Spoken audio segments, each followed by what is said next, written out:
শীতকালটা খাদ্যরসিক মানুষদের কাছে অনেক বেশি প্রিয়। বিশেষ করে এমন কিছু খাবার আছে যেগুলো শীত ছাড়া অন্য সময় খাওয়া যায় না। এই যেমন হাঁসের মাংস, এটা কিন্তু শীতকালে যেমন মজা লাগে খেতে, অন্য কোনো সময় এতটা মজা লাগে না। আজকে আমি একটা দেশি হাঁস রান্না করেছি, সেটার ছোট্ট একটা ভিডিও আপনাদের সাথে শেয়ার করছি। প্রথমে কিছু সরিষার তেল গরম করে সেখানে কিছু গোটা গরম মশলা দিয়ে দিয়েছি, যেমন তেজপাতা, দারুচিনি আর এলাচ। সেগুলো দিয়ে আমি বেশ খানিকটা পেঁয়াজ কুচি দিয়ে দিয়েছি। এখন পেঁয়াজ কুচিটা খুব ভালো করে ভেজে নেব। আজকে আমি হাতে মেখে রান্নাটা করব না, একদম কষিয়ে খুব সুন্দর করে রান্নাটা করব। অনেকে আছেন হাতে মেখে রান্না করলে খেতে পারেন না, তবে হাঁস দুইভাবে রান্না করা যায়।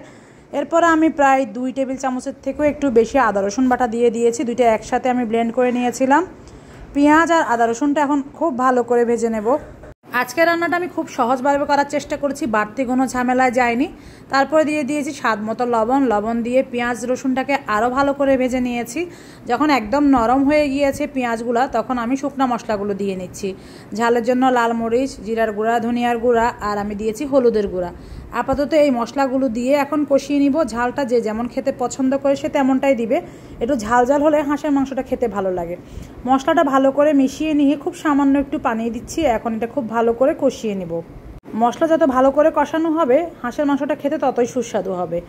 মশলা কষানো হয়ে গিয়েছে, মশলা থেকে দেখেন তেল ছেড়ে দিয়েছে। সে পর্যায়ে আমি ধুয়ে রাখা হাঁসের মাংসটা দিয়ে দিচ্ছি। হাঁসের মাংসগুলো আমি ভালো করে ছেঁকে পুড়িয়ে তারপরে কেটে নিয়েছি। এরপরে সেটা আমি ভালো করে ধুয়ে নিয়েছি। তো সেসব আর দেখালাম না, কারণ আমি ছোট্ট একটা ভিডিও শেয়ার করব। সেসব দেখাতে গেলে ভিডিওটা অনেক বড় হয়ে যাবে। দেশি হাঁস, হাঁসের ভিতরে ডিমও হয়েছিল। তো এই হাঁসটা খেতে অনেক মজা হবে। শীতকালে তো এমনিতে হাঁসের মাংস খেতে মজা লাগে, তার মধ্যে যদি হয় একদম ডিম পাড়া হাঁস, তাহলে তো কথাই নেই। তো সিদ্ধ হতে একটু সময় লাগবে, চাইলে প্রেসার কুকারও দেওয়া যেত, কিন্তু সেটা আমি আর করছি না। কারণ এভাবে কষিয়ে কষিয়ে রান্না করলে যে মজাটা হবে প্রেসার কুকারে দিয়ে একটু সিদ্ধ তাড়াতাড়ি করে নেওয়ার জন্য, সেটা কিন্তু অতটাও মজা হবে না। তারপরে নেড়ে চেড়ে ভালো করে আমি মাংসটা কষাবো, বেশ অনেকক্ষণ ধরে কষাবো। মিডিয়াম আঁচে কষাবো, সাথে সাথে কিন্তু পানিটা দিয়ে দিব না। আমি কোনো রকম পানি দিইনি, এই মশলার মধ্যেই শুধু কষাচ্ছি। যত ভালো করে মাংসটা কষাবো তত মাংসের মধ্যে সব মশলাগুলো ঢুকে যাবে আর মাংসটা খেতে ততটাই সুস্বাদু হবে। মাংসটা অনেকক্ষণ ধরে কষিয়ে নেওয়ার পরে আমি গরম পানি দিয়ে দিচ্ছি এখন পরিমাণ মতো।